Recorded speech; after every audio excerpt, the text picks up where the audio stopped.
We wish you were never born.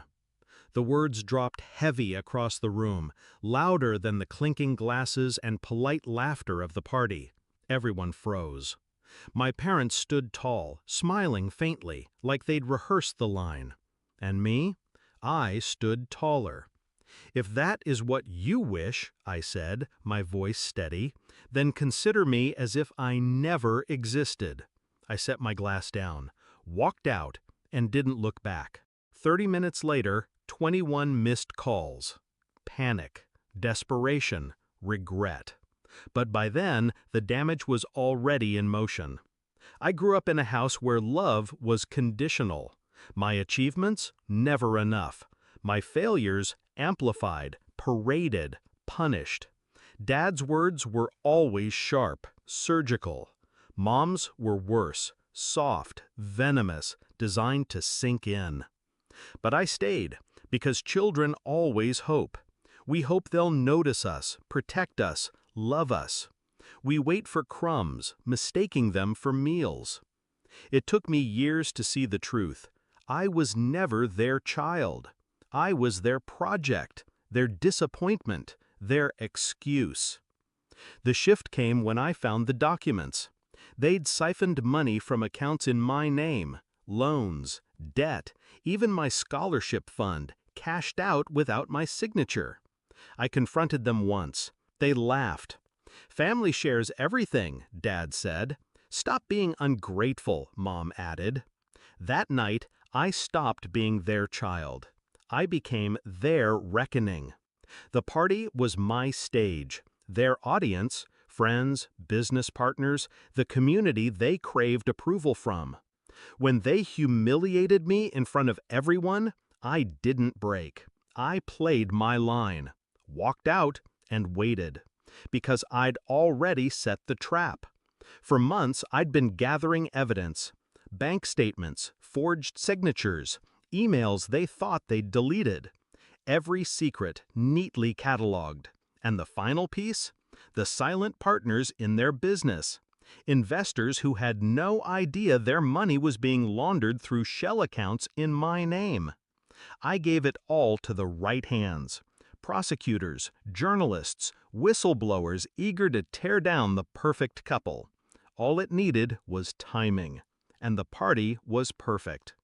30 minutes after I left, the first article went live. Fraud allegations, misappropriated funds, anonymous sources, me. Phones buzzed around the dining table. Whispers spread. Faces turned cold. My parents must have felt it, the ground shifting beneath their feet. The perfect image cracking, their empire trembling. That's when the missed calls started. First one, then another, then a flood. But I let them ring.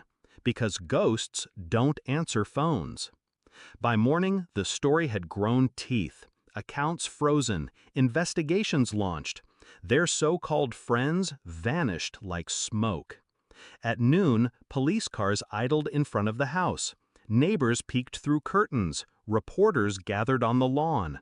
And my parents, the ones who wished I'd never been born, begged for the existence of the child they erased. They tried to call me their alibi, their partner, their proof of innocence.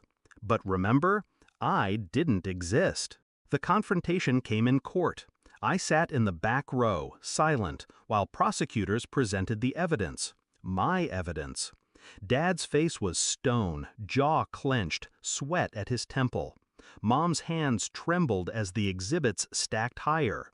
When the prosecutor mentioned the forged loans in my name, their heads snapped toward me. Desperation in their eyes. I didn't blink, didn't smile, didn't move. Just let them feel the weight of silence. The silence of a child who never existed. Was it revenge? Yes. But it was also justice. Because they didn't just steal money, they stole years, confidence, peace, the chance at a childhood. I couldn't get those back, but I could make sure they lost everything they valued. Their reputation, their power, their comfort. Now, when I think of that night, the party, the words, the wine in Mom's glass. I don't feel pain. I feel precision.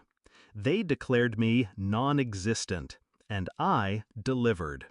To the world, they are criminals, frauds, parents who betrayed their own blood. And me? I live free, unburdened, reborn. They wanted me gone, now I am. And in the void I left behind, they finally learned what it feels like to lose something they can never get back. That is the cost of wishing away a child. So when people ask if I ever spoke to them again, I answer with the same calm I had that night. No, because I don't exist.